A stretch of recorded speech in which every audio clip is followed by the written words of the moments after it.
Salah satu nikmat yang ada dalam surga adalah pesta seks. Minta maaf. Nyatakanlah kebenaran, walaupun lucu.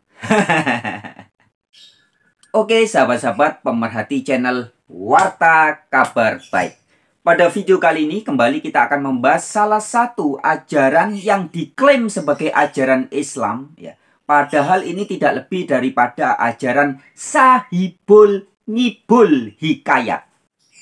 Ajaran satu ini sebetulnya tidak lebih daripada sampah peradaban jahiliyah, ya, atau sampah peradaban kufur, ya. Kufur itu artinya kafir, tertutup, ya, kafir, ya. Ini hanyalah sampah-sampah peradaban jahiliyah dan kafir yang kemudian diteruskan diajarkan oleh oknum-oknum yang ngaku-ngaku Islam, ya. Oknum tapi cukup banyak, ya. Mengaku sebagai ustadz, mengaku sebagai Islam, tetapi mengajarkan ajaran yang tidak lebih daripada Sahibul Ngibul Hikayat, yaitu ajaran tentang surga yang katanya adalah tempat pesta seks. Halo sobat-sobat semuanya, jumpa lagi di channel Warta Kabar Baik. Selamat pagi buat yang menyimak video ini di pagi hari. Selamat siang, sore, dan malam buat yang menyimak di siang, sore, atau malam hari. Sobat-sobat, video-video di channel Warta Kabar Baik ini hanya dikhususkan bagi jiwa-jiwa atau orang-orang yang berpikiran terbuka ya. Bagi yang tidak berpikiran terbuka, skip aja deh. Oke, terima kasih semuanya. Jangan lupa subscribe, like, komen, dan share ya. Rahayu Sagung Dumadi. Semoga segala makhluk berbahagia. Salam sejahtera buat semuanya. Oke sahabat-sahabat, sebelum kita lanjut video ini, kita simak dulu ya cuplikan video sekitar tahun 2017 lalu, ya.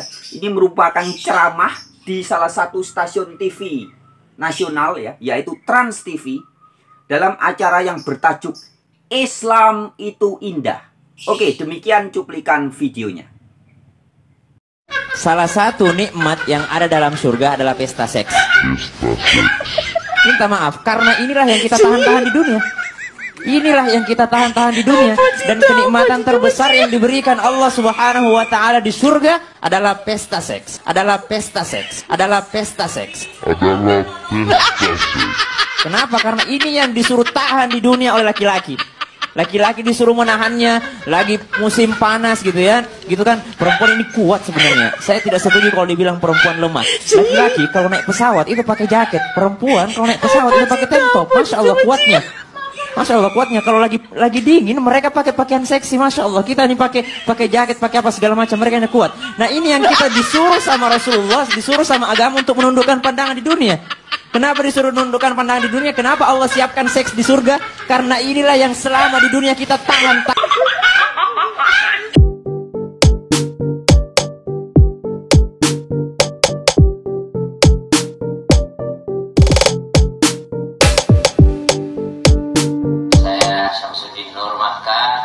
Mengucapkan permohonan maaf yang sebesar-besarnya atas kesalahan dan kekhilafan saya yang saya lakukan pada tayangan Islam itu Indah Sabtu 15 Juli 2017, di mana saya mengungkapkan kata-kata yang mungkin menyakiti hati para pemirsa, menyakiti hati para jamaah, dan juga memang tidak pantas untuk saya katakan.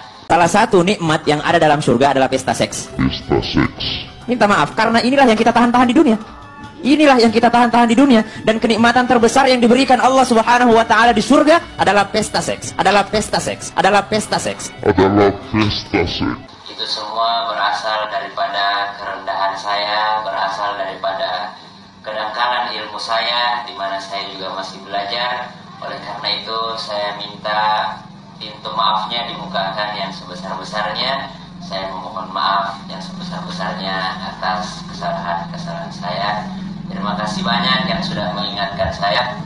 Dan sekali lagi saya memohon maaf yang sebesar-besarnya. Assalamualaikum warahmatullahi wabarakatuh. Nah, yaitu teman-teman ya, permohonan maaf yang sudah dilakukan oleh Ustadz Syam, ya.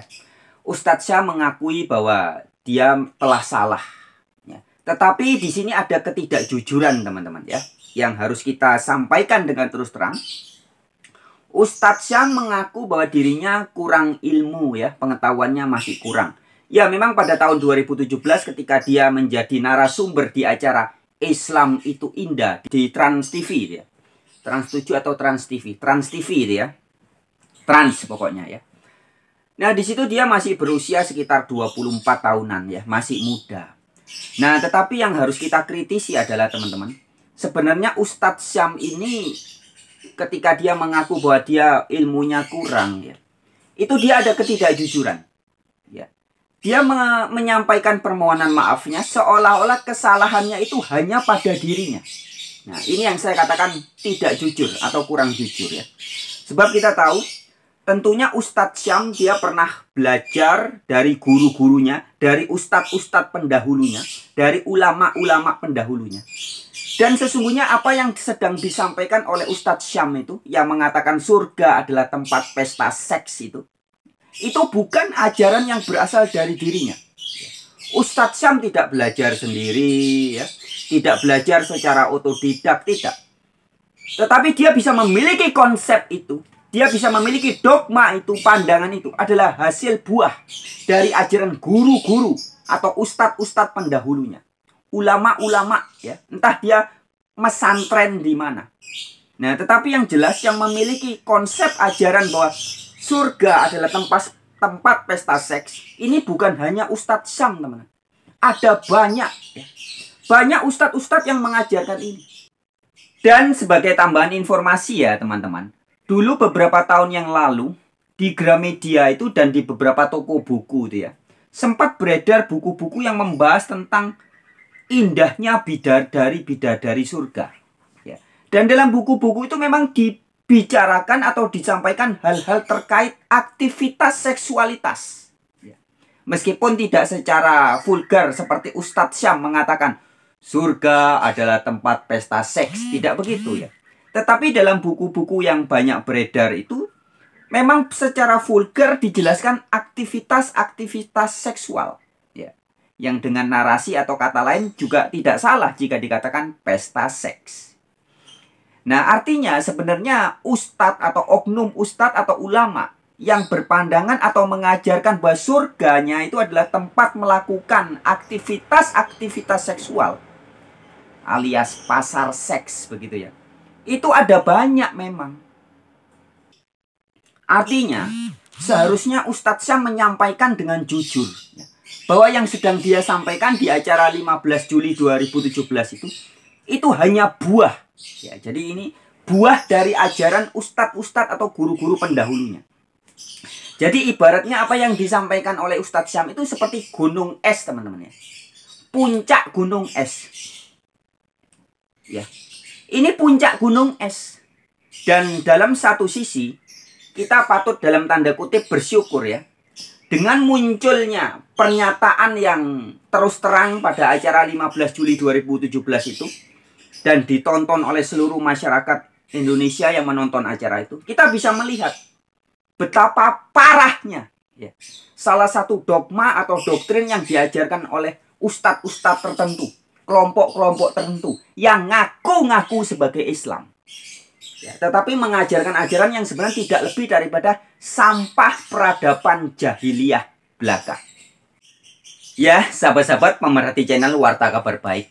Jadi sekali lagi yang ingin saya tekankan adalah bahwa iya memang si Ustadz Syam ini keliru, salah. Tetapi kesalahan sebenarnya bukan di dirinya dia. Dia hanya sedang menjadi puncak gunung es. Ya. Dia menjadi puncaknya aja yang kebetulan bersuara lewat acara Islam itu Indah di Trans TV itu. Tetapi sebenarnya dia sedang merepresentasikan ajaran guru-gurunya, pendahulu-pendahulunya, ustadz-ustadznya, ulama-ulama sebelum dia. Yang mengajarkan ajaran yang sama. Ya, bahwa surga adalah tempat pesta seks. Nah, ini yang harus diketahui oleh seluruh masyarakat Indonesia.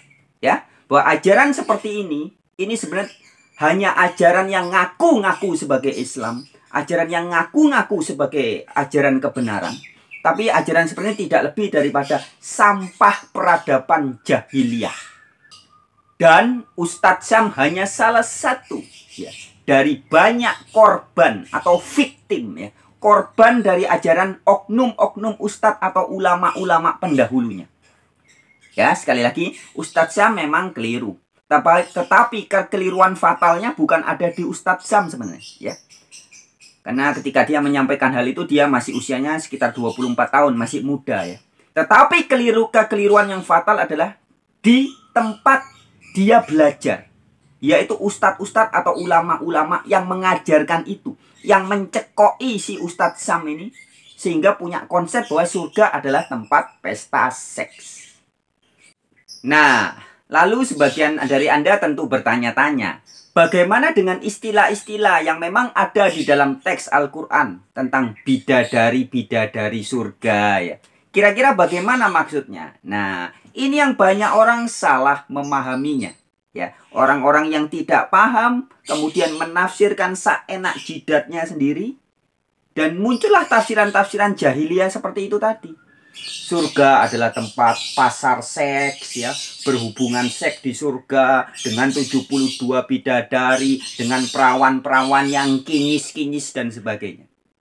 Nah, padahal sesungguhnya ketika Al-Quran berbicara tentang surga, ya, surga yang dimaksud adalah jannah ya, taman atau kebun. Itu bukan nanti tempat kehidupan setelah mati, bukan. Tapi kita harus membuat surga atau jannah ya pada saat kita hidup ini. Nah, edukasi tentang surga adalah saat ketika kita masih jadi manusia. Sudah disampaikan oleh Ustadz Saiful Karim ya. Dan pada kesempatan kali ini kembali izinkan saya menyampaikan ya, cuplikan video edukasi yang disampaikan juga oleh Saiful Karim. Tentang surga dan bidadari-bidadarinya. Yang sebetulnya hanyalah sebuah perumpamaan, bahasa tamsil. Demikian cuplikan videonya.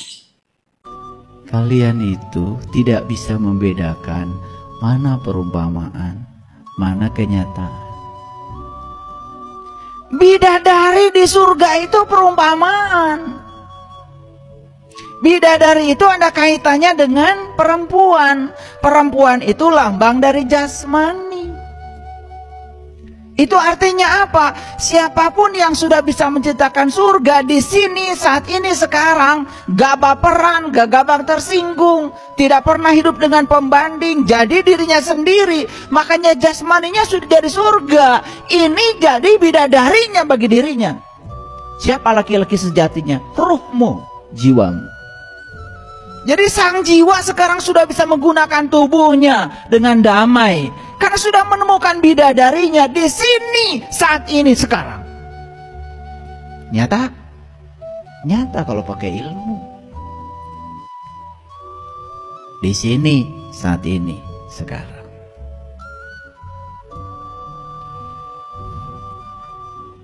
Makanya ayat ini mengatakan wa ma yaqiluha illal alimun, dan tidak ada orang yang bisa memahami perumpamaan itu kecuali orang yang berilmu. Nah, pertanyaannya, ilmu apa?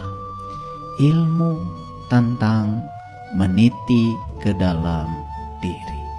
Ilmu untuk menemukan siapa diri sejatimu. Karena kalau kita sudah tahu ilmu itu, kita tidak takut dengan kehidupan, tidak takut dengan kematian. Bebas dari semua yang seperti itu. Kita menjadi diri-diri yang merdeka. Damai setiap saat. Oke sahabat-sahabat, bagaimana dengan pendapat Anda? Silakan teman-teman yang mau memberikan komentar, tuliskan komentar Anda di kolom komentar ya. Oke, terima kasih buat semuanya yang sudah pay attention, yang sudah memperhatikan video ini.